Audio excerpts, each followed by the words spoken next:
Por mais que o senso comum diga o contrário, todo documentário é parcial e o cinema descobriu muito cedo, lá nas suas origens, que retratar a verdade, digamos assim, e utilizar elementos de linguagem cinematográfica nesse processo ajudavam a criar um discurso próprio. Sempre que um documentarista está fazendo um filme, ele tem um ponto de vista sobre aquele assunto que ele está abordando. Tanto que tem alguns filmes que funcionam quase como teses. Ou seja, o documentarista tem uma linha central para seguir, ele quer provar um ponto no final do filme e ele vai utilizar imagens, vai utilizar a manipulação normal, não estou fazendo juízo de valor aqui, tá, gente? Típica do cinema, típica da montagem, típica da fotografia, dos efeitos visuais, dos depoimentos, do roteiro, seja do que for, para chegar a esse ponto, para conseguir convencer o espectador daquele ponto que ele quer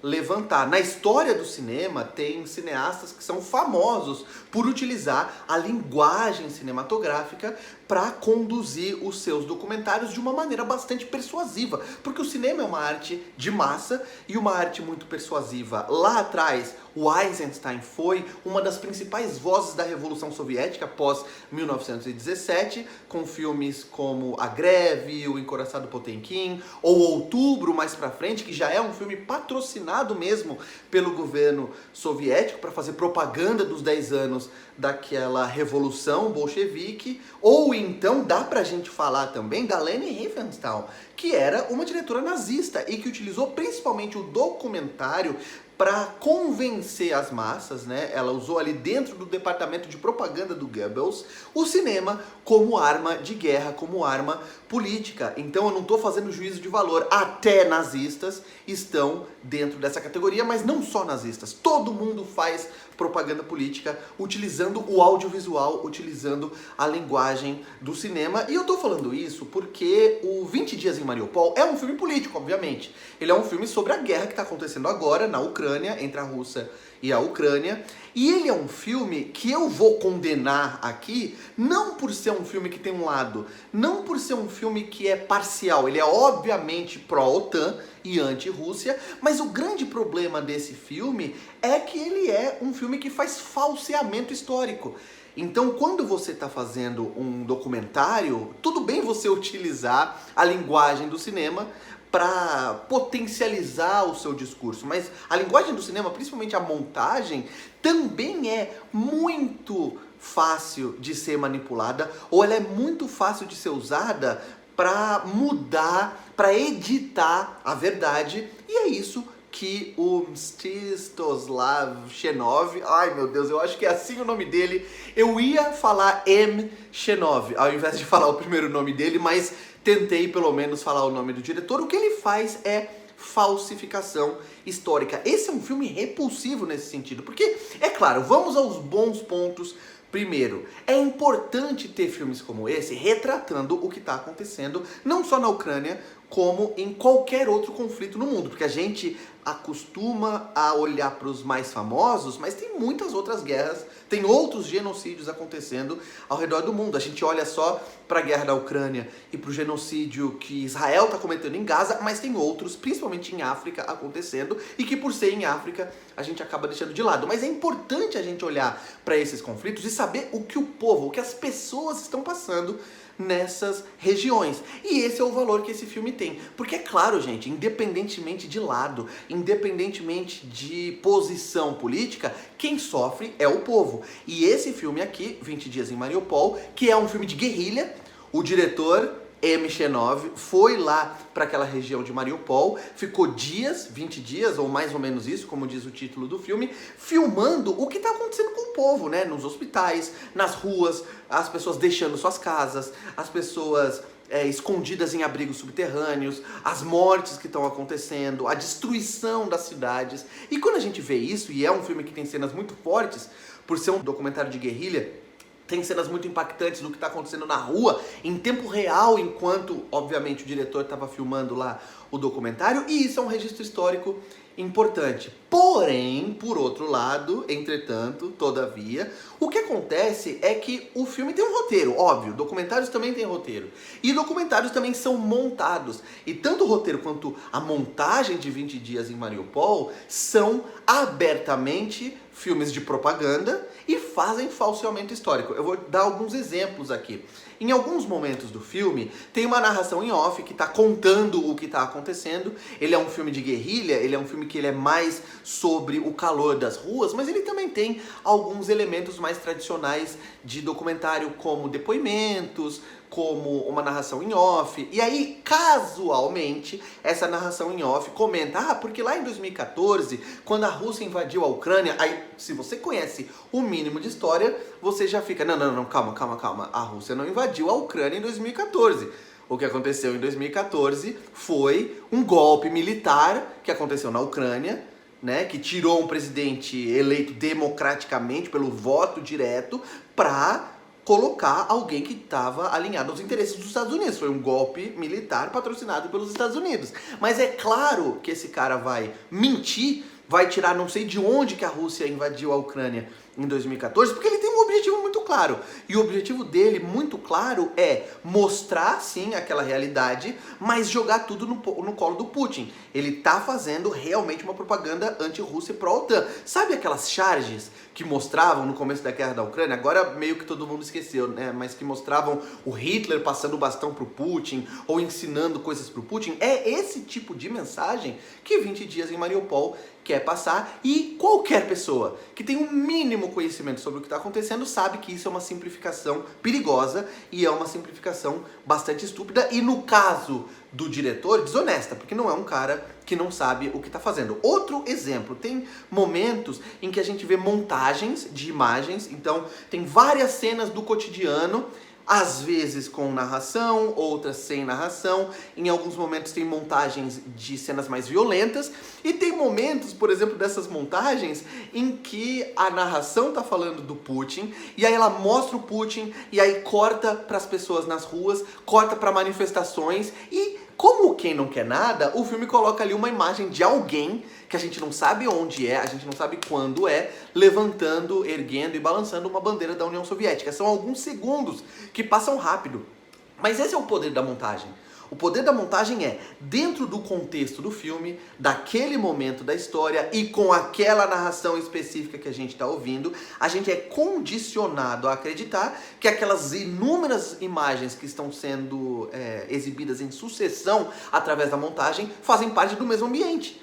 E mais do que isso, que a montagem anterior tem conexão com a próxima. Então, se está o Putin falando e depois a gente corta para uma imagem de alguém balançando a bandeira da União Soviética, o que o cinema faz a gente concluir através da soma desses dois planos? Que o Putin defende a União Soviética, que tem alguma coisa de comunista naquele movimento de defesa ao Putin, ou que o Putin tem algum ideal comunista, quando a gente sabe. E isso não é questão de opinião, é só você ler a biografia do Putin, né? E biografia que eu falo não é ler um calhamaço de livro, é ler a Wikipédia. Você sabe que o Putin é um conservador de direita e que todo o ideário que ele tenta emular, ele é saudoso de um ideário, não é o ideário da União Soviética, mas do pré-União Soviética, do Império Russo. Ele é um cara, como todo conservador, que tem um saudosismo muito grande do Império e não, obviamente, de uma revolução popular como a Revolução Bolchevique e o governo da União Soviética. Então o filme ele manipula você, por exemplo, a ver bandeira da União Soviética. Porém, tem algo muito esquisito aqui também, porque quando você vê reportagens sobre a guerra na Ucrânia, é impossível você ver uma reportagem da guerra na Ucrânia e você não ver simbologia nazista nos uniformes dos combatentes ucranianos. Isso é uma constatação da realidade.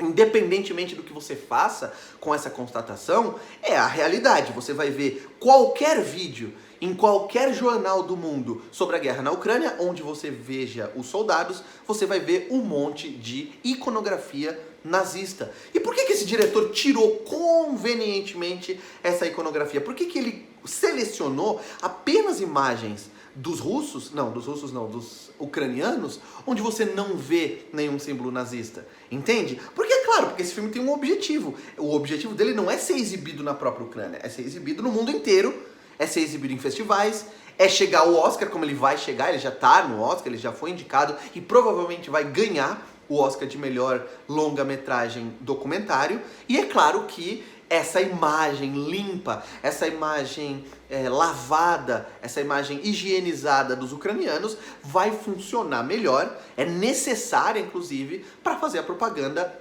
anti-Rússia, pró-OTAN, que o filme está fazendo. E o pior de tudo, e aí eu vou encerrar por aqui, o pior de tudo é que esse filme, gente, ele tem cenas que são absolutamente chocantes. Ele mostra de uma maneira explícita cenas, inclusive, de mortes de crianças, de os paramédicos tentando ressuscitar, fazendo massagem cardíaca em criança e a criança não resistindo. Ou seja, é um filme brutal, ele vai te deixar mal. É um filme que tem cenas horríveis, horripilantes, e é óbvio que qualquer pessoa minimamente decente vai olhar para esse filme e vai falar, cara, a guerra é uma merda, não tem que ter guerra, né? Uma pessoa decente, ela vai ser pacifista, ela vai ser anti-guerra. Porém, é muito difícil que a pessoa que assista ao filme e que não tem uma base mínima da história e do que está acontecendo lá, não saia do filme com raiva da Rússia, como se fosse uma decisão moral do Putin de fazer aquilo e não uma reação que envolve um conflito já de muitos anos e que não é Rússia e Ucrânia, é Rússia e Estados Unidos, né? Mas o que o filme faz é usar a morte dessas crianças. Imagina, são pessoas reais que deixaram membros da família vivos, deixaram mãe, deixaram pai, deixaram avós. E essa criança está sendo usada como arma de guerra, como arma de propaganda nesse filme, a morte dela sendo mostrada para o mundo inteiro para fazer propaganda política. Se você considera isso moral, eu acho que a gente tem um problema, porque eu não considero. E só para terminar, eu não acho que filmes, e principalmente documentários, não possam ser chocantes. Eles podem ser. E podem ser explícitos. Tem um filme que eu amo dos últimos anos, documentário, chamado For Sama, que é um filme sobre outra guerra lá na Síria e que mostra uma cena muito explícita de um nascimento de uma criança. É um local de guerra, aquele prédio onde eles estão está sendo bombardeado e a gente ouve o barulho da guerra lá no fundo e no mesmo momento tem uma criança pedindo para chegar, porque a criança não sabe o que está acontecendo, ela quer nascer, chegou a hora dela nascer e as pessoas precisam improvisar uma sala ali de cirurgia para a mãe poder dar à luz, para o parto acontecer. E é uma cena linda, porque por mais que ela seja usada assim para chocar, por mais que ela seja usada para ter um impacto, usando uma cena muito explícita de um nascimento de uma criança, a mensagem que tem nisso é maravilhosa, que é, naquele contexto de horror, de morte, de guerra, a vida vai continuar acontecendo. A vida vem e é muito lindo ver aquela vida pedindo passagem para chegar, mesmo num contexto triste como aquele. O que 20 Dias em Mariupol faz é o contrário, é usar a morte como arma de guerra e de uma maneira muito brutal, que vai fazer com que muita gente condene qualquer pessoa que tenha um mínimo de pensamento próprio. Se você tem um pensamento próprio, se você vê o conflito na Ucrânia como algo muito mais complexo do que essa ideia maniqueísta de bem contra o mal, sendo mal o Putin que a mídia está vendendo para você, você vai ser julgado, você vai ser condenado, você vai ser atacado, vão te chamar de imoral, vão te chamar de tudo que é tipo de coisa, porque esse filme contribui para isso, para essa lógica de polarização, de maniqueísmo, de bem contra o mal. E caso você seja uma pessoa que está num pensamento mais racional sobre aquilo, que você não está totalmente comprado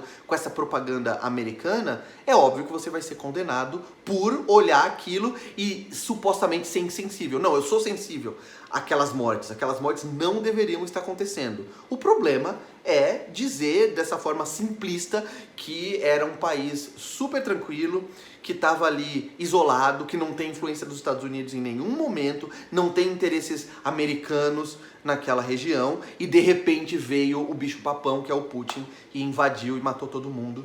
E é isso que o filme está mostrando. Não é assim.